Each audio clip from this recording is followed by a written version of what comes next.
ويبشر المؤمنين الذين يعملون الصالحات أن لهم أجرا كبيرا.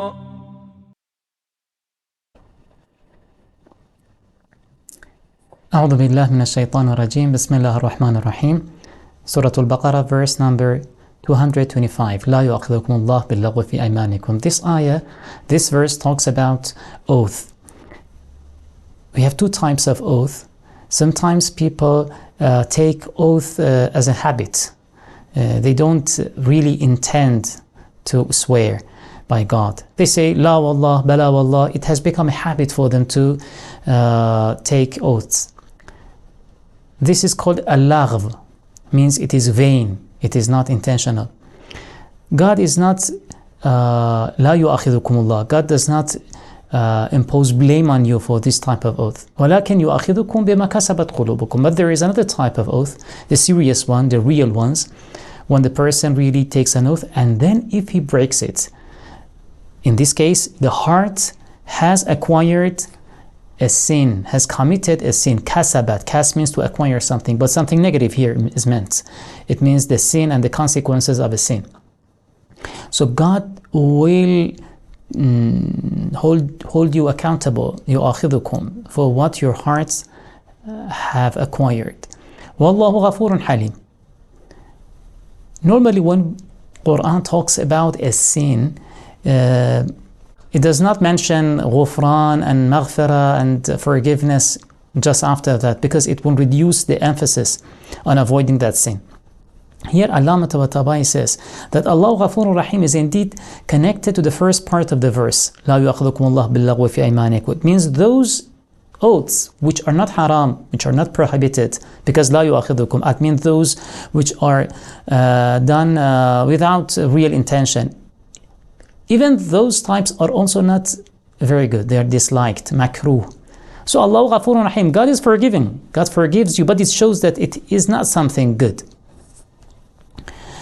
لِلَّذِينَ يُؤْلُونَ مِن نِسَائِهِمْ. Next ayah, the word يُؤْلُون, إِلَاء, literally means, again, taking an oath, half. But technically it has a different meaning in fiqh. If a person swears by God not to have sexual relations with his wife, to stop it, this is ila. So if a person commits this act, this oath, and does ila, now what happens? تَرَبُّصُ أَرْبَعَةِ أَشْهُرٍ. Okay, now he has time for 4 months. Within these 4 months, he must decide. He has two options. فَإِنْ فَاءُوا. If they, فَاء means raja'a, means to return. If they return to that marriage, means that if they return and resume their sexual relations with their wives and they break that oath, فَإِنَّ اللَّهَ غَفُورٌ رَحِيمٌ. God forgives. وَإِنْ عَزَمُوا الطَّلَاقِ. Next ayah, if they decide to give divorce. So the second option now is clear. The second option is divorce. So such a husband which has done ila within 4 months must decide either to resume relations with his wife or to give divorce. Here is a literary point here. يُؤْلُونَ مِن نِسَائِهِمْ. Min is a preposition not normally used with ila. Because ila, as I said, means taking an oath, and the men is not used with that. But we have a grammatical rule in Arabic called tadmin, that sometimes a verb can acquire the meaning of a second verb, to have them both, and one indication is that if a preposition specific to the second one is used with this verb, it shows that the other verb is inserted into this one. So ila means to take an oath. Min is not normally used with ila, but it is used with ibta'ad, means to distance oneself from another person. So here it shows that the person has made a vow, has taken an oath to distance himself from someone. Here means from his wife, min nisa'ihim. In the next verse, we have some rulings of talaq, divorce. وَالْمُطَلَّقَاتُ يَتَرَبَّصْنَ بِأَنفُسِهِنَّ ثَلَاثَةَ قُرُوءٍ. The divorced women, they must observe the waiting period, which is called iddah in fiqh. And you know that the wisdom behind legislating this law in Islam is that the child's father must be clearly identified, and there must be no possibility of obscurity. So the wife, after divorce, must wait for a time, and then after that she can marry another man. There may be cases in which there is no chance of mixing, but still this law must be observed, because this is not the exclusive reason behind legislating this law. This is not the illah, this is hikmah, the wisdom behind that in most cases it is applicable, not necessarily in all cases. يَتَرَبَّصْنَ بِأَنفُسِهِنَّ, so they must restrain themselves, they must wait ثَلَاثَةَ قُرُوءٍ, for 3 qur. Quru is the plural of qur. Qur in Arabic has 2 opposite meanings. One is menses, the other one is purity after menses. So which one is meant here? According to narrations, we know that here purity after menses is here. So 3 purities must pass. Then the woman has completed her iddah. وَلَا يَحِلُّ لَهُنَّ أَن يَكْتُمْنَ مَا خَلَقَ اللَّهُ فِي أَرْحَامِهِنَّ. Quran here prohibits on women, on the divorced wives, to hide a truth, to conceal something from others. To conceal what? مَا خَلَقَ اللَّهُ فِي أَرْحَامِهِنَّ, what God has created in the wombs.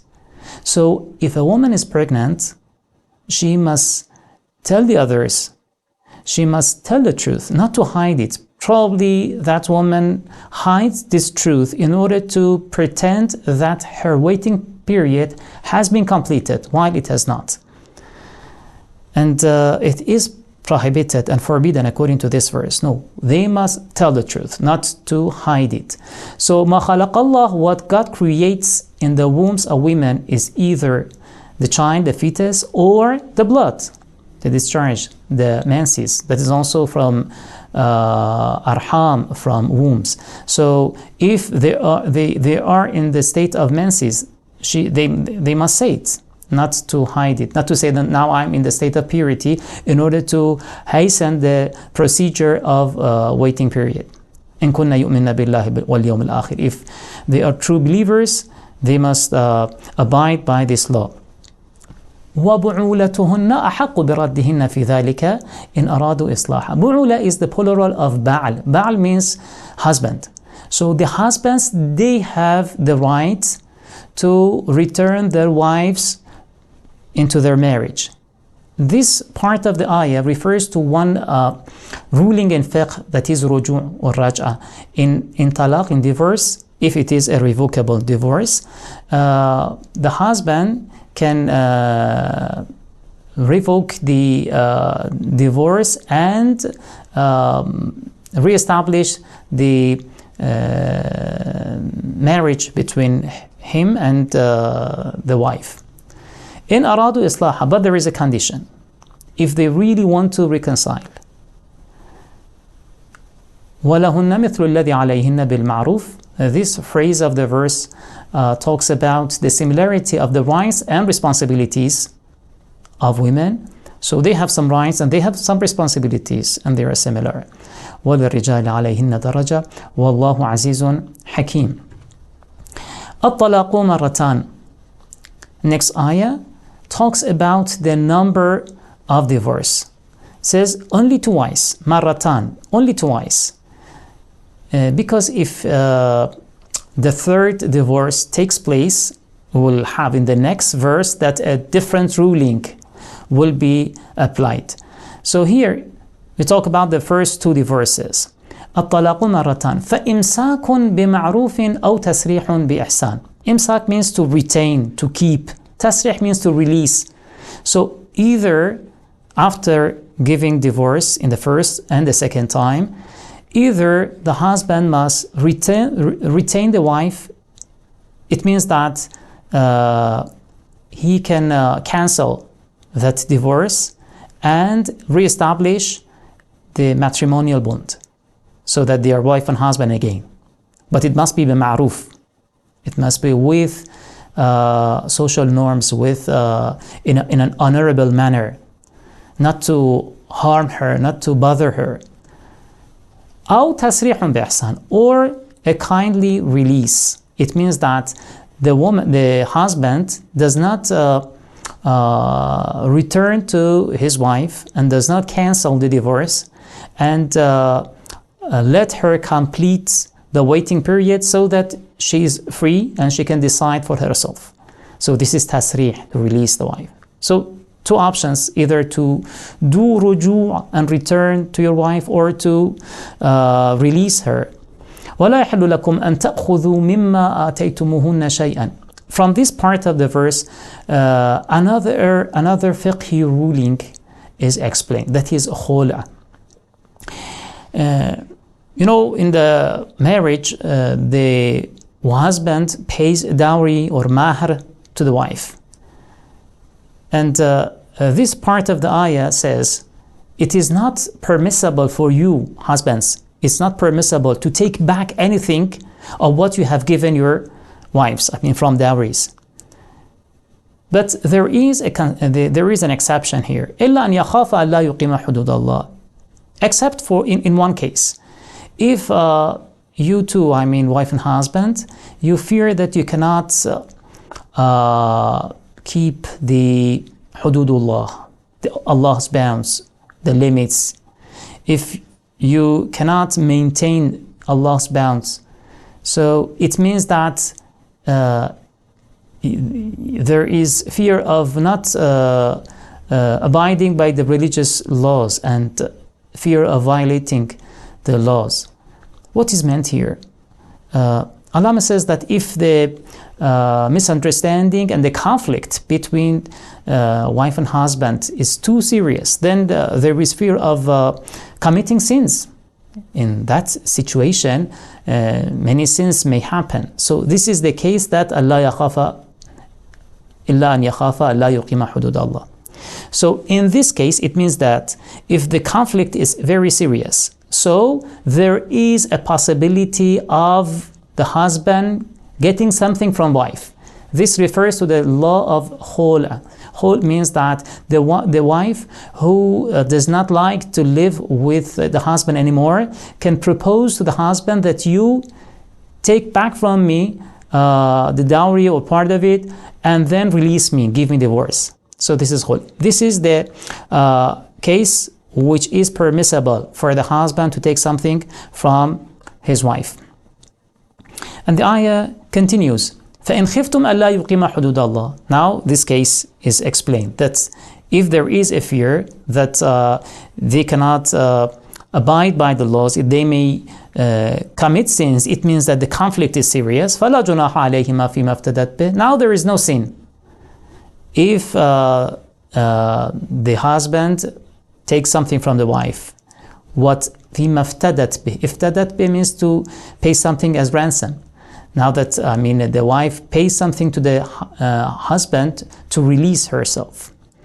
Here, there is a delicate point. فَإِنْ خِفْتُمْ أَلَّا يُقِيمَ. It doesn't say فَإِنْ خَافَ أَلَّا يُقِيمَ. If they feared, the wife and husband. No, فَإِنْ خِفْتُمْ. If you feared. You here means the Muslim community, the society. So Quran says that this fear must be something recognized by the society, by the social norms. So anyone who looks at this marriage says, yes, the conflict is serious. Because sometimes probably I say it's serious, but the husband, the wife may consider it serious, while from social perspective, from the common view of people, it's not serious. No, it must be considered something very serious from that perspective. تِلْكَ حُدُودُ اللَّهِ فَلَا تَعْتَدُوهَا talks about Allah's bounds, the limits. You should not go beyond the limits. وَمَنْ يَتَعَدَّ حُدُودَ اللَّهِ فَأُولَٰئِكَ هُمُ الظَّالِمُونَ. Next verse, فَإِن طَلَّقَهَا فَلَا تَحِلُّ لَهُ مِن بَعْدُ حَتَّى تَنْكِحَ زَوْجًا غَيْرَهُ. It talks about the third talaq, third divorce. So if two cases of divorce happened, now if they're followed by a third one, now what happens then? فَلَا تَحِلُّ لَهُ مِن بَعْدُ حَتَّى تَنْكِحَ زَوْجًا غَيْرَهُ. This ayah talks about another ruling of talaq, which is known as the ruling of muhallil. It says that in this case, لا تحل له من بعد. Now, this woman is not permissible for that man, I mean the former husband, it's not permissible for them to get married again. They cannot get married again. حتى تنكح زوجا غيره. Now, if they want to become wife and husband again, there is only one way. If this wife gets married to another man, not this man, زوجا غيره. Then فإن طلقها, after this marriage, if that new husband divorces her, فلا جناح عليهما أن يتراجعا. Now the former husband can propose marriage to the former wife, and then they can also get married. إن ظن أن يقيما حدود الله, but they must have this there must be this probability and likelihood that they can this time observe the laws of Allah and do not violate. The next verse, still we are talking about the rulings of divorce, talaq. وَإِذَا طَلَّقْتُمُ النِّسَاءَ فَبَلَغْنَ أَجَلَهُنَّ فَأَمْسِكُوهُنَّ بِمَعْرُوفٍ أَوْ سَرِحُوهُنَّ بِمَعْرُوفٍ. When you divorce your wives, فَبَلَغْنَ أَجَلَهُنَّ, and they complete their waiting period, their iddah it means. فَأَمْسِكُوهُنَّ أَوْ سَرِحُوهُنَّ. You see, imsak and tasrih. We had these two words in the previous verses. As I explained, imsak means that you cancel the divorce. Tasrih means you don't cancel the divorce and you let it go. And then the wife is free to decide for herself after completing the waiting period. Quran says that both must be done bima'roof, in an honorable manner, whether it is imsak or it is tasrih. But we know that after completion of waiting period, there is no possibility of imsak, because imsak, as I said, means ruju, to return to your wife, to cancel and to revoke the divorce.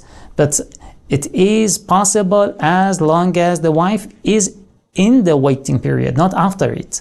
So here, the grammarians, they say that we have here majazul musharafa. It means balagna ajalahunna, complete.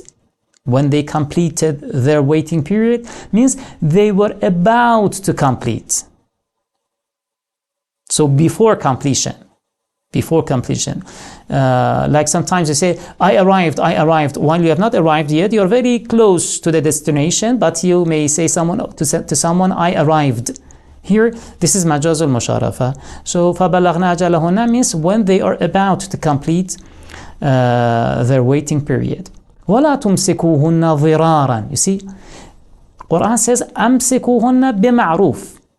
If you want to retain the wife and to bring it back to your marriage, it must be bima'ruf. It must be in a good way, in an honorable manner, not ضِرَارًا. لَا تُمْسِكُوهُنَّ ضِرَارًا. Not to harm her. A person may give divorce and then may cancel and revoke that divorce and bring back the wife into the marriage in order to bother and to annoy her. No, it is haram. لا تمسكوهن ضرارا لتعتدوا. ومن يفعل ذلك فقد ظلم نفسه.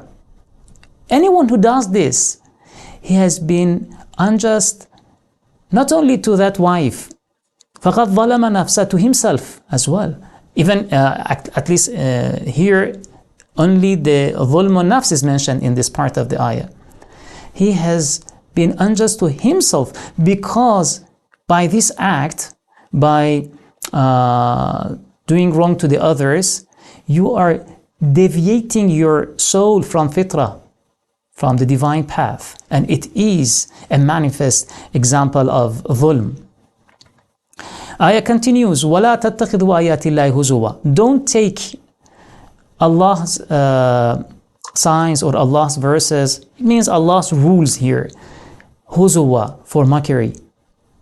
Some people, they pretend to be practicing religious laws while they're betraying the spirit of those laws. Now you think that, okay, I'm giving talaq according to Sharia, I'm revoking it according to Sharia, but if your intention is to harm your wife, to bother her, now you are taking the verses of Allah, the signs of Allah for mockery.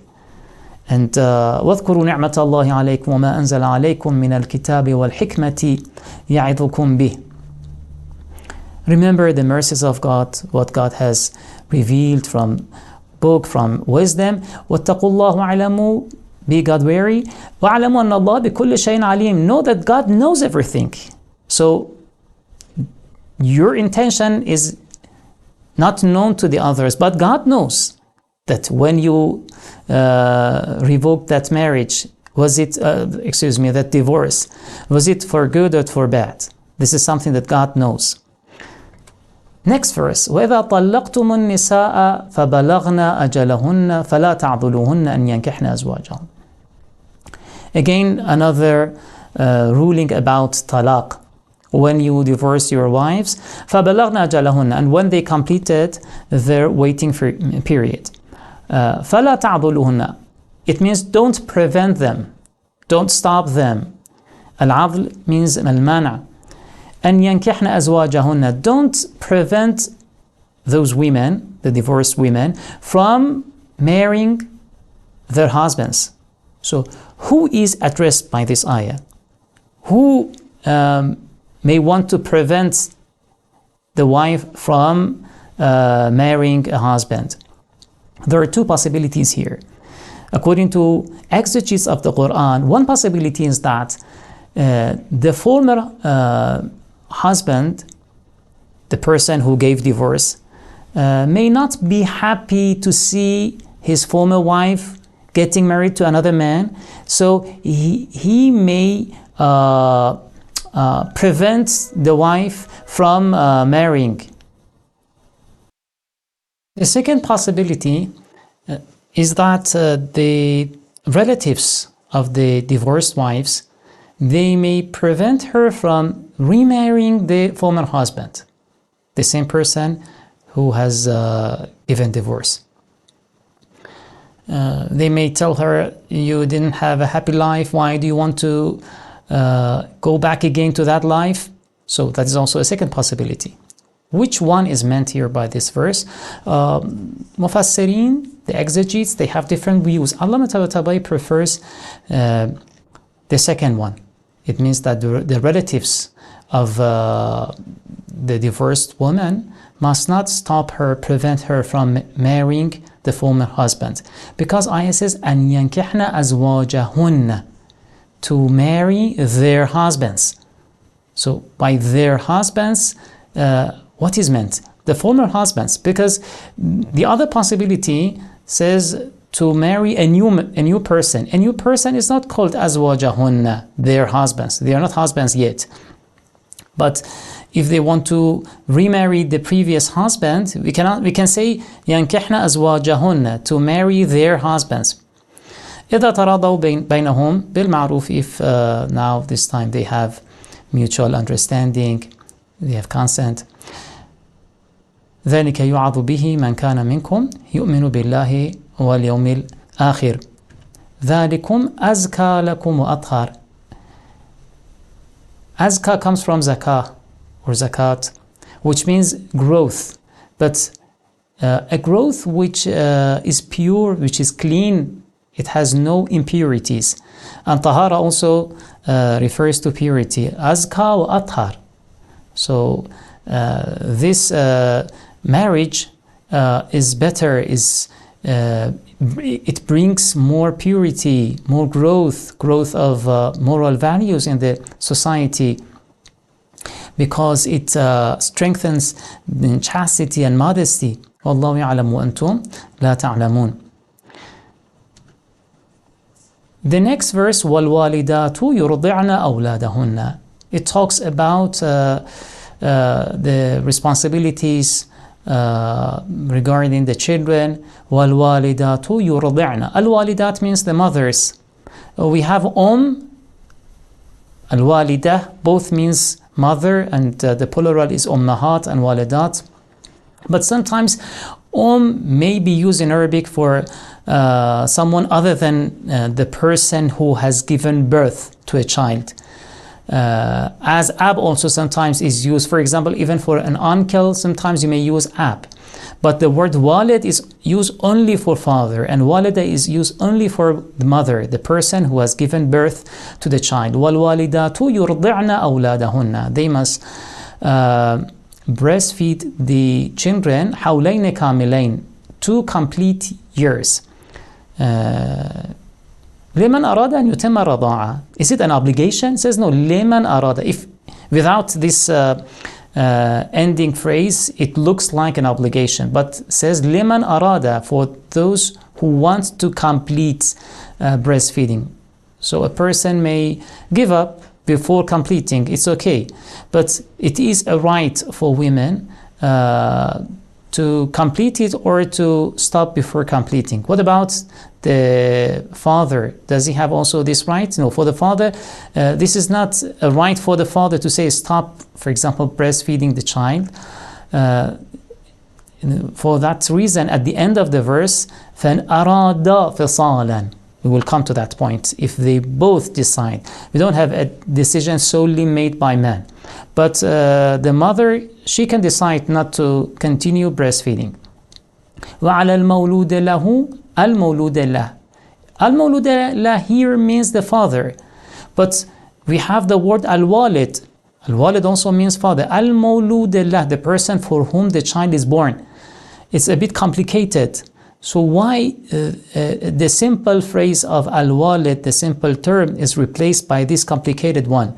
Allama Tabatabai says that it wants to show one point, that many laws of Sharia shows that the child has to follow the father. So Quran says that now that this child must follow you, you also have some responsibilities toward him. So he is born for you. You see, he is connected to you. وَعَلَى الْمَوْلُودِ لَهُ رِزْقُهُنَّ وَكِسْوَتُهُنَّ. Now you must provide for the maintenance, for clothing, for food of hunna. Hunna means the women, the mother. You must take care of the expenditure of the mother. بِالْمَعْرُوفِ, in an honorable manner, with the social standards. لا تكلف نفس إلا وسعها. لا تضار والدة بولدها. تضار, this verb in Arabic may be analyzed as an active form or passive form, because for this particular verb, both active and passive have the same format. But here, which one is meant? The way Allama Tabatabai interprets this verse shows that he has taken it as passive. لا تضار والدة. The mother must not be harmed بولدها, regarding her child. How a mother can be harmed? The husband may prevent her from the right of custody, from seeing the child, for example, if they are separated. So no, this harm must not be done. وَلَا مَوْلُودٌ لَهُ بِوَلَدِهِ. And the father also must not be harmed regarding his child. So the mother must, for example, the mother probably take care of the child, and she's the custodian of the child. Now she may try to prevent father from seeing the child. No, she also must not harm the husband. وَعَلَى الْوَارِثِ مِثْلُ ذَلِكَ. Warith, the heir, the person who inherits. So if the father dies, the father of the child dies, now the heir of the father has the same responsibilities. We explained in the previous phrase that رِزْقُهُنَّ وَكِسْوَتُهُنَّ, clothing and food, maintenance, this is upon the father. Now that if the father dies, Now the heir of the father has the same responsibility toward the mother of the child. فَإِنْ أَرَادَ فِصَالًا عَنْ تَرَاضٍ مِّنْهُمَا وَتَشَاوُرٍ. If they both decide, فِصَالًا means weaning, they don't want to complete the breastfeeding of the child. So in arada, if they both decide, so it's not decision made only by man. فصالا عن تراض منهما, so both are happy with that, both they consent. فلا جناح عليهما وإن أردتم أن تسترضعوا أولادكم فلا جناح عليكم. And if you, this is addressed to the husbands, if you decide to have your children wet nursed, فَلَا جُنَاحَ عَلَيْكُمْ, okay, you can do it. Probably the mother is not ready to complete breastfeeding the child. Okay, you can find a wet nurse. فَلَا جُنَاحَ عَلَيْكُمْ إِذَا سَلَّمْتُمْ مَا آتَيْتُمْ بِالْمَعْرُوفِ. But there is a condition. If you give whom? It means give the wife. If you give them their rights, they have done a great job, they have breastfed the child for a while, now you must pay for that. Okay, but for continuation, you can find another person. وَاعْلَمُوا أَنَّ اللَّهَ بِمَا تَعْمَلُونَ بَصِيرٌ. وَالسَّلَامُ عَلَيْكُمْ وَرَحْمَةُ اللَّهِ وَبَرَكَاتُهُ.